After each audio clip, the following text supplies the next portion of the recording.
Have you ever wondered why some people literally have a cold stare? Why do certain politicians or businessmen make you feel an inexplicable uneasiness when you look at them? And why do legends about serpent people exist in absolutely every culture worldwide, from ancient Egypt to Amazon tribes, separated by oceans and millennia? What if all of this isn't just coincidence?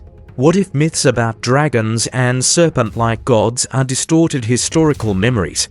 Today we'll dive into one of the most controversial and mysterious theories of our time. We'll discuss a race of beings that may have been living among us for thousands of years, disguised as ordinary humans.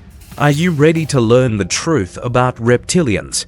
To understand modern theories, let's look into deep antiquity. And here we encounter our first mystery. Imagine, the ancient Sumerians in Mesopotamia worshipped the Anunnaki, beings they described as serpent people from the heavens. Their texts clearly state that these creatures descended from the sky and brought humans knowledge of agriculture, writing, and astronomy. But in return, they demanded submission and worship. Let's move to ancient India. Here we encounter the Nagars, half-human, half-serpent beings living in an underground kingdom. According to the Vedas, they possessed supernatural abilities and could take human form. Interestingly, Nagars often married humans, giving rise to special ruling dynasties. In Central America, the Aztecs and Maya worshipped Quetzalcoatl, the feathered serpent. This god was depicted as a human with reptilian features who arrived from across the sea. According to legends, he taught people the calendar, mathematics, and architecture, then promised to return. In China, dragons were always considered the wisest beings, capable of taking human form. Emperors called themselves sons of dragons. And in Africa, the Dogon tribe spoke of fish people from the constellation Sirius who gave them knowledge about space. Could all these scattered civilizations have independently invented the same story? Or were they describing real encounters with representatives of an unknown race? The modern interpretation of these ancient legends emerged in the 20th century, when the era of UFOs and contactees began. The first mentions of modern reptilians appeared in the works of ufologists in the 1960s-70s. They claimed these beings weren't mythical gods, but representatives of an advanced civilization from a planet in the Alpha Draconis system. According to their version, reptilians arrived on Earth thousands of years ago and have been secretly controlling humanity ever since. The theory gained real popularity thanks to British author David Icke. In the 1990s, he released a series of books claiming that the global elite are descendants or hybrids of the reptilian race. In his opinion, they can change their appearance, taking human form, but sometimes their true nature manifests. According to this theory, reptilians occupy key positions in power among politicians, bankers, media magnates, and even entertainment stars. Their goal is to control humanity through creating wars, economic crises, and manipulating public opinion. With the advent of the internet, the theory got a second life. Thousands of videos appeared where users expose celebrities, pointing to strange blinking, unusual pupil shapes, or manifestations of scales on skin. Of course, all these proofs are easily explained by technical video recording artifacts, but theory supporters see them as confirmation of their beliefs. Reptilian theory supporters often reference scientific research, interpreting it quite peculiarly. In neurobiology, the concept of the reptilian brain really exists. It's the most ancient part of our brain responsible for basic instincts, aggression, territoriality, drive for dominance. It's called this because it resembles the brain of reptiles. Conspiracy theorists claim, what if this part is more developed in some people? What if this is genetic heritage from the reptilian race? Some theory supporters reference rare genetic conditions where human skin acquires a scaly structure, ichthyosis. They claim this is a manifestation of true reptilian nature. Of course, from a medical standpoint this is complete nonsense, but for believers in the theory, it's another proof. Genealogy researchers have indeed discovered that many European ruling dynasties are connected by family ties, but instead of the logical explanation, political marriages between noble families, theory supporters see this as proof of the existence of a reptilian bloodline. Another argument is observations of certain influential people's behavior. They're described as cold, unfeeling, cold-blooded in decision-making. Conspiracy theorists interpret this literally as a sign of reptilian nature. And now, the most interesting part. We gained access to archival materials that may shed light on this mystery. The story you're about to hear was never officially confirmed, but 1987, New Mexico, an underground research complex near the town of Dulce. Electronics engineer Thomas Costello worked at a secret facility officially listed as a biological laboratory. According to him, only people with maximum security clearance had access to the lower levels of the base. One day Costello accidentally found himself on the 7th underground level, where he wasn't supposed to be.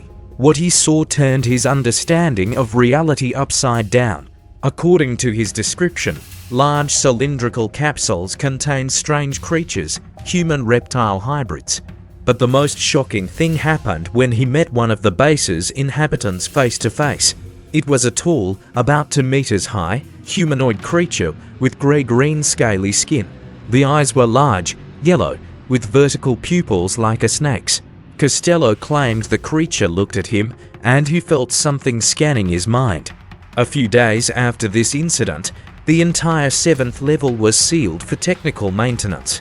Costello was transferred to another job, then fired due to staff reduction. All documents related to his work disappeared from the archives. In 1990, Costello attempted to make this story public, but shortly after that he disappeared. His family claims he went on vacation and never returned. Coincidence? Or, if we assume reptilians really exist, the main question arises: what do they want from humanity? One of the most widespread versions states that reptilians feed on people's negative emotions, fear, anger, despair. Therefore, they provoke wars, crises, and conflicts. Every time humanity experiences mass stress, they get their food. Another version claims that humans were originally created by reptilians as biological labor force. We extract resources, develop technologies, and they reap the fruits of our labor while staying in the shadows. A third hypothesis suggests that Earth is a giant laboratory and humanity are test subjects in a long-term genetic experiment. Reptilians study evolution, social development, and technological progress. But there's also a more optimistic version. Perhaps reptilians are an ancient guardian race that monitors the balance of forces in the universe. Their interference in human affairs is aimed not at enslavement, but at preventing civilization's self-destruction. What if their plan is neither evil nor good, simply incomprehensibly alien to human understanding? After all, we don't explain to ants why we build roads through their anthills. And now the most important question: if reptilians really live among us, how can we recognize them? Theory supporters identify several characteristic features. First, unusually cold skin to the touch. Second, eyes. They often describe an empty, reptilian gaze and rare blinking. Third, strange reaction to cold. Reptilians supposedly feel comfortable at low temperatures. In behavior, they note emotional coldness, ability to easily lie and manipulate people, as well as a strange craving for power and control. Of course, these qualities can be found in many ordinary people, especially among politicians and businessmen. In the HD video era, enthusiasts look for technical artifacts, strange reflections in eyes, glitches in skin imagery, unusual shadows. Of course, all this is easily explained by video recording and compression features, but so, what do we have? Ancient legends that are surprisingly similar to each other, modern conspiracy theories with millions of followers, strange coincidences and unexplained facts, and a complete absence of scientific evidence. But you know what's most interesting? Even if reptilians are complete fiction, the very popularity of this theory says something important about our distrust of authority, about searching for simple explanations of complex problems, about the desire to find meaning in the chaos of the modern world. Now imagine, if you met a real reptilian today, would you recognize them? What if your boss, teacher, favorite actor on screen isn't who they seem? And the scariest question, are you absolutely sure you're human? If you want more stories about alien races, secret societies, and historical mysteries, subscribe to the channel and turn on notifications. The next video will dive even deeper into these secrets. And in the comments, write, do you believe that not only humans live among us? And if so, which famous personalities do you suspect? See you in the next episode. And remember, the truth is out there.